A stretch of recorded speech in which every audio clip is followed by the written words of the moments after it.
Hello everyone, welcome and welcome back to my YouTube channel.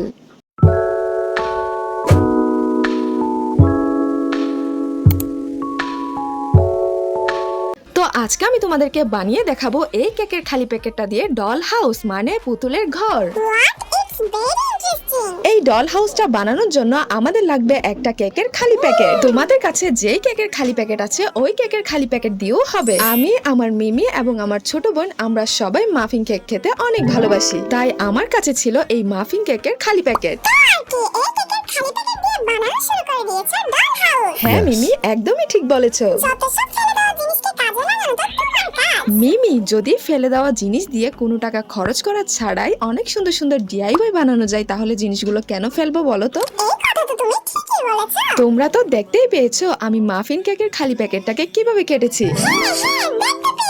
এবার আমি muffin কেকের খালি প্যাকেট দিয়ে ডল হাউসটা বানানোর জন্য নিজের পছন্দের কালারের রঙিন কাগজ লাগিয়ে দিচ্ছি।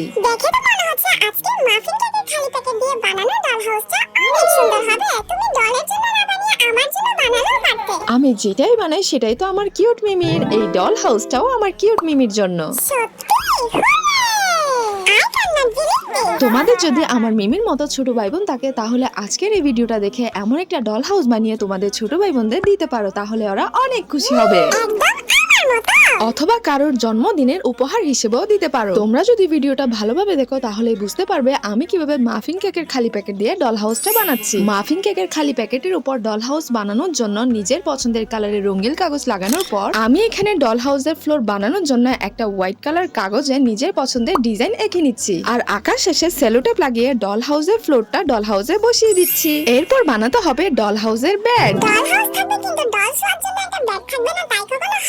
একদম ঠিক বলেছো মিমি। ডল হাউসের ব্যাগটা বানানোর জন্য আমি এখানে ব্যবহার করেছি নরম ফোম আর নরম সুইটারের কাপড়। আমি এখানে নরম সুইটারের কাপড় দিয়ে ডলের দুইটা বালিশও বানিয়ে নিয়েছি। এবার বানাচ্ছি ডল হাউসের জন্য একটা পর্দা। আমি আগে থেকে ডল হাউসের জানালা বানিয়ে রেখেছিলাম। আমি এখানে ডল হাউসের পর্দাটা বানানোর জন্য ব্যবহার করেছি পুরাতন মসুরির কাপড়। পর্দাটা ডল হাউসে লাগানো শেষে বানিয়ে নিচ্ছি ড্রপের খালি প্যাকেট দিয়ে একটা ছোট টেবিল, যেটাতে থাকবে ডল হাউসের একটা মিনি ল্যাম্প আর মোবাইল, যে মোবাইল দিয়ে কিনা ডল হাউসের ডলগুলো কথা বলে। আমি এখানে ডল হাউসের মিনি ল্যাম্পটা বানিয়েছি ক্লিয়ার গ্লুর ঢাকনা দিয়ে, আর সাথে পুঁতি লাগানো পুরাতন জর্জেট কাপড়ও ব্যবহার করেছি। মিনি ল্যাম্পটার পাশে আগে থেকে বানানো একটা মোবাইলও ডলের জন্য রেখে দিয়েছি। এবার আমি সাবানের প্যাকেট দিয়ে বানাচ্ছি একটা ছোট ড্রেসিং টেবিল, যেটাতে থাকবে ডলের মেকআপ সেট, লিপস্টিক, চিরুনি, পাউডার ইত্যাদি আরো অনেক কিছু। আমি এখানে ডল হাউসের কিউট মিনি ড্রেসিং টেবিলটা বানানোর জন্য সাবানের প্যাকেটের উপরে নরমাল সাদা কাগজ দিয়ে কভার করে নিয়েছি। এবার একটা ডয়ার বানিয়ে কিউট মিনি ড্রেসিং টেবিলটাতে লাগিয়ে দিয়েছি। ড্রেসিং টেবিলের উপরে একটা আয়না লাগিয়ে ড্রেসিং টেবিলের জন্য একটা মোড়া বানিয়ে নিয়েছি। এবার দেওয়ালে লাগিয়ে দিচ্ছি একটা টিভি আর রেখে দিচ্ছি ড্রেসিং টেবিলের কিছু মেকআপের জিনিস।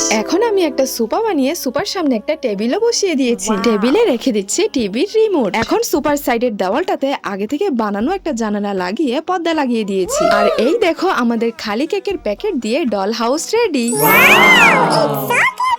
ডল হাউস থাকবে কিন্তু ডল হাউসের ডল থাকবে না, তাই কি কখনো হয়? তাই আমি ডল হাউসে দুইটা ডলও রেখে দিয়েছি। তোমাদের ডল হাউস বানানোটা কেমন লেগেছে অবশ্যই কমেন্টে জানিও। আর ভিডিওটা ভালো লাগলে লাইক, সাবস্ক্রাইব এন্ড শেয়ার করতে তো একদমই ভুলো না। End of flashback.